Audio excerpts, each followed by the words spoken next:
Alustame SEB 29. Tartu jooksumaratoni pressikonverentsi. Siin laua taga on meil tänase võistluse võitja Radja Sepa Vorku. Palju õnne, congratulations. Teise koha omanik Abera Šanelema. Congratulations.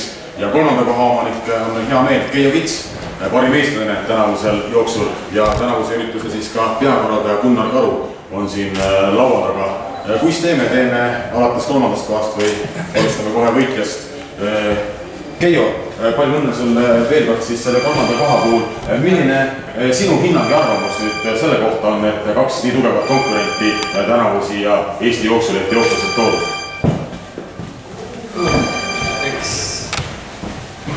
Eks seda on ka vaja, et tugevad jooksud tulevad ja näitavad, kuidas maailma jookseb. Et mul ei oleks põhimõtteliselt selle vastu midagi. Natuke liiga tugevad on meie jaoks, et tegelikult selle hooaja alguses endal on suurepäraselt läinud ja tundub niimoodi, et oled uue käigu nagu leidnud, et aastatepikkune treeningute vili hakkab tunda andma ja kuidas oma tänavust hooaja algust hindab? ei, põhimõtteliselt olen rahul küll, et ainult ikka Viljandile jooksja gripperima. Aga muidu loodan, et läheb paremaks suvel staadioni peal või eesmärgid staadionil. Millised numbrid oled enda eesmärgiks seadnud? Ilmselt pikemad distantsid 5000 või täna? Ei, 1500. Tahaks 346 ära, see on Euroopa U20. Ja siis 1500 kiiruse pealt minna juba tulevikus 5000? Kolme, sealt tonn 500, kolme ja ka 5 teeb, aga 10 mitte, et vara. Aga soovime sulle edu sellel teel. Aitäh suurepärase esituse eest ja parim eestlane tänavusel jooksul. Ma arvan, et meil muudki olla sellises konkurentsis. Second place hold Abera Šanelema. Is it right, the pronunciation of your name? You came from Ethiopia. How experienced runner you are? We know that your personal best in half a marathon is 1 hour and 1 minute sharp. My best time 1 hour and 1 minute in Italy, Milano, last year. And my experience, thank you and back. So you mostly train in Italy? You're living in Italy or in Ethiopia? No, Ethiopia. I live in Ethiopia. The competition again Ethiopia. What do you do in Ethiopia? Are you as a professional runner? Or maybe you work in Ethiopian defense forces or somewhere else? What's your occupation? Are you a professional runner? Yes, because me, I'm a professional runner. Last year, 5K, very pain for me, just patient. It wasn't very successful year for you last year. What's your... Again last year and this year. What's your goal for the season? Do you want to run on stadium or do you prefer to run? 10K and 5K. What's your personal best? 5K and 10K or just the target? My best time in Japan, to stadium 10K 27, 47. 27, 47, okay. In Italy 5K 20 something, 7. Okay. Thank you very much and congratulations once more, and we congratulate the winner, Radja Sepa Vorku. Radji, what about you? You came from Ethiopia, you're a professional runner.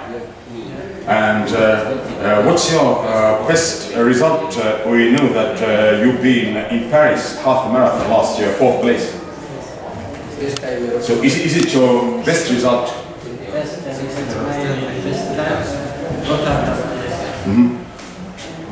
Which result? 1:00. That's an excellent result, personal best. What kind of distances do you prefer to run? Is it the stadium distances or outside the stadium, half a marathon or road races? 13 kilometers. No.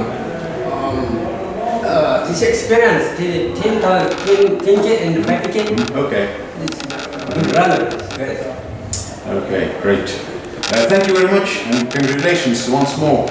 Our journalists, do you have questions? We will continue in English. I don't think that ei ole vist mõtet tõlkida. This was your first experience to run in Estonia, yeah? First time. What did you know about Estonia before? Okay. Did you know something about Estonia before? No. No.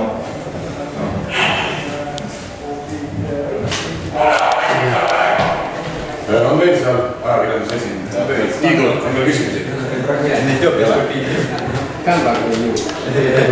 Keiol äkki? Või järgmisena siis, kui Keiol ei ole, siis Gunnar, ole hea. Sinu kohta võib-olla küsime seda, et kas tänane võistlus on seni kulgenud viperusteta, kõik on sujunud? Seni on, ma usun, et midagi suurt viperus ei ole juhtunud, aga mis on ka meile korraldajatele päris mitu korda öeldud, on see, et ilm on kuidagi soojemaks läinud, kui lubatud sai, et need, kes praeguseks on finiši jõudnud, nendel on natuke lihtsam see tänane tööpäev, aga need, kes veel rajal on, siis nende jaoks on ikkagi väga tõsine suveilm tulemas ja nädala alguse alla 10-kraadised ilmad on küll kuhugi kadunud ja tegelikult, kui siit aknast välja vaadata, siis on näha, et tegelikult on ikkagi suvi lõpuks Eestisse jõudnud. Aga korralduse koha pealt esialgu on kõik sujumas, aga 10 kilomeetri stardini on veel ju minemata, nii et vara on veel öelda, et kõik on hästi, aga senimaani on küll kõik läinud nii, nagu on planeeritud. Kas Otepääle jäi palju välja võtmata numbreid? Eeldan, et mitte. Täpselt nii, et enamus numbreid on siiski välja võetud ja nii nagu talvisel suusamaratonil, siis seekord külma ilma ei pidanud kartma ja need, kes ikkagi startiplaanist tulla, on ka kõik starti tulnud, et mõned haigestumised, nii nagu ikka, mõned jalaväänamised, viimased nädalad, need kõik on meid mõned jooksjad röövinud, aga kõik, kes on tahtnud, on tulnud. Ja tundub, et olete praegusel hetkel uue osalejate rekordi graafikus, igal juhul kui lastejooksud sinna juurde panna, siis peaks see sündima. Kui lastejooksud juurde panna, siis kindlasti, aga põhijooksul ma usun, et on väga hea tulemus see, et üle 2000 jooksja läks pikamaa jooksule, mille üle ma usun, et võime nii meie kui kogu Eesti ja kogu jooksuseltskond uhked olla, et see on, ma arvan, väga hea tulemus. Ja teil selle kuu lõpus veel järgmine üritus juubeli 30. SCB Tartu rattaralli juba ees ootamas, nii et aeg kulub kiiresti ilmselt korraldajal. Jah, et ilmselt siin ongi, et vaevalt saab jooksuürituse lõppenuks lugeda ja ega siin vist kokkuvõtteks palju aega ei jäägi, et tuleb juba hakata väga aktiivselt tegema rattaüritustega ja loomulikult on ka kõik jooksjad sinna oodatud, nii nagu tänased jalgratturid päris mitmed siin jooksureal käisid.